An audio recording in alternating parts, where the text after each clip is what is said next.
Hi everyone, I'm Carolyn Cole from the Shoveltown Cultural District, and I'm here today at the Eastern Community Access television station with our Artisans on Display program.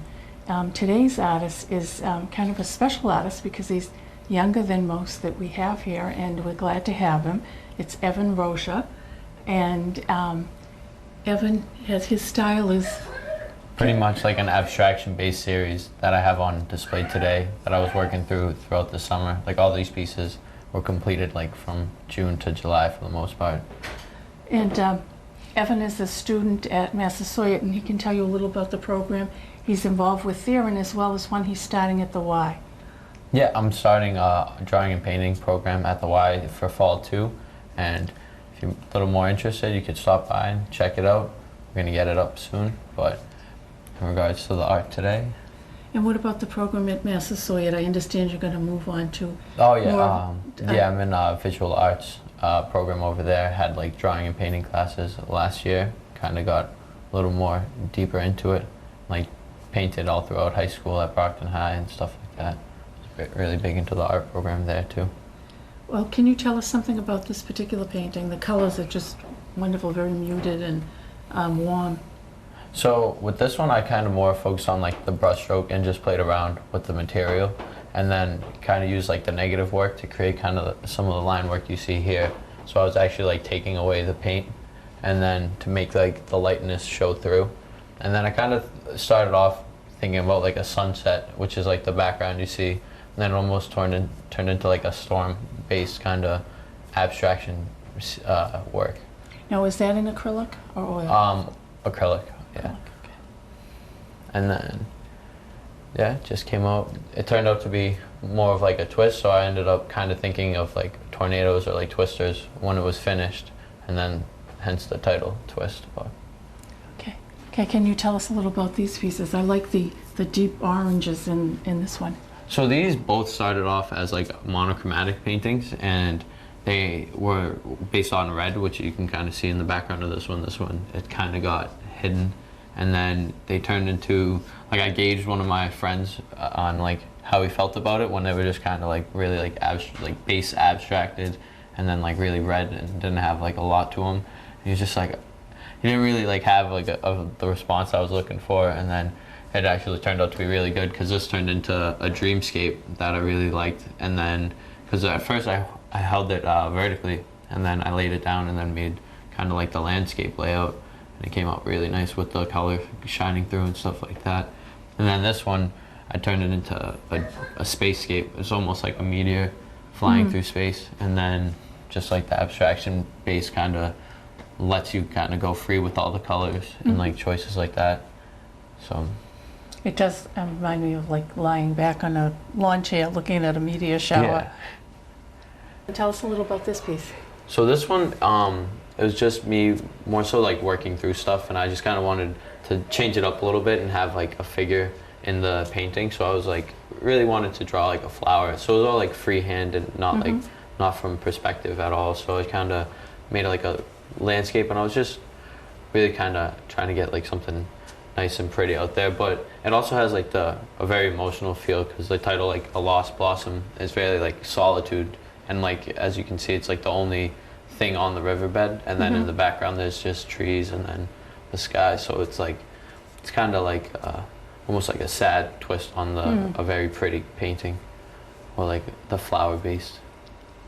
So this piece is actually just a pure concept based abstraction. Like the background was, I just like, I think put a layer down, and then the layer on top of that was just blue and red drips going either way. And then after that, I, like all the yellow you see, I had leftover yellow on the palette, and then I just kind of put it face down and just stamped it around. And then that's all the yellow you see. And then I just kind of outlined it like selectively with purple. It almost looks like you took a section of the globe. Oh yeah, you know, yeah, like the atlas. continents and stuff. And I like this piece because it's very like workable. I like you can turn it and it looks like a completely different painting. Yes. And then turn it again and it's like something completely different again. And then so on. So it's like, I don't know, that's why I really enjoyed playing around with the abstractions, because when I had the painting class last spring, I kind of struggled with the assignment at first, but then did really well with it at the end, and I just kind of wanted to work through it in like all aspects, like the whole idea of abstract work. When they presented the assignment, what was the assignment to create? It was just like a concept-based abstraction, so it was really based on like painting strokes or like just how you're gonna get the materials on the board. So it was really like free. Like you can make a sculpture, you can make. It was a very like open assignment. I can't figure out what the message is in this one. It's very, the colors are wonderful. And can you tell us what your inspiration on this was? So I don't know, like the actual like literal inspiration came from a song by the musician John Mayer, Gravity. So it was like in tune with that, and then like how the painting just kind of just led through it, because I kind of just paint sometimes and then it just happens on its own. So I was like listening to that song, and like the whole point is like just the impact of like the weight of gravity. And then this one is all like drips based, so it's like you can see the drips coming from either way. And then the negative, I use like it's like a gridded, the way the drips came, because there's red drips going horizontally and like blue and red drips going vertically also. So it's kind of just showing like literally gravity is what like the drips happen due to that. So, and then this kind of just, I took out like this white line with like negative space, just you erased it out, and then to kind of show like more of like an impact, like kind of like shows the weight like of a rainstorm, be like under the umbrella almost. I can see that now. Yeah. So this is one of your older pieces. Well, I shouldn't say older, it's only a year old. Yeah.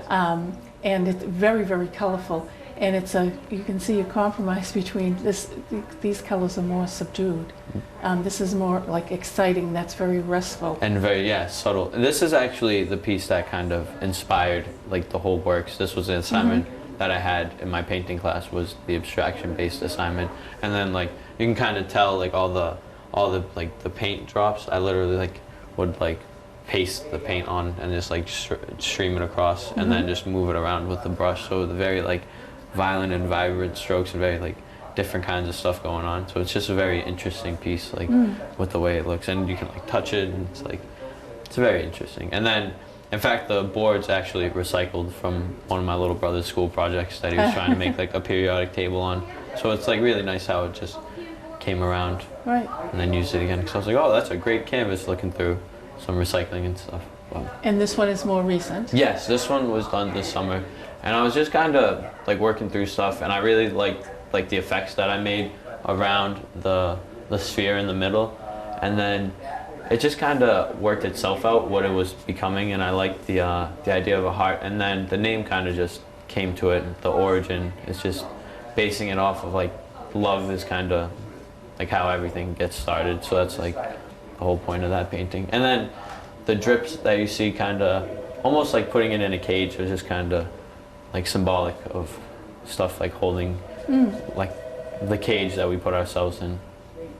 Well, that's a good note to end this interview on, because love is the basis of life and also art. So thank you. I hope you enjoyed this little interview, and don't forget to check out our other interviews on Eastern Community Access Cable. Thank you.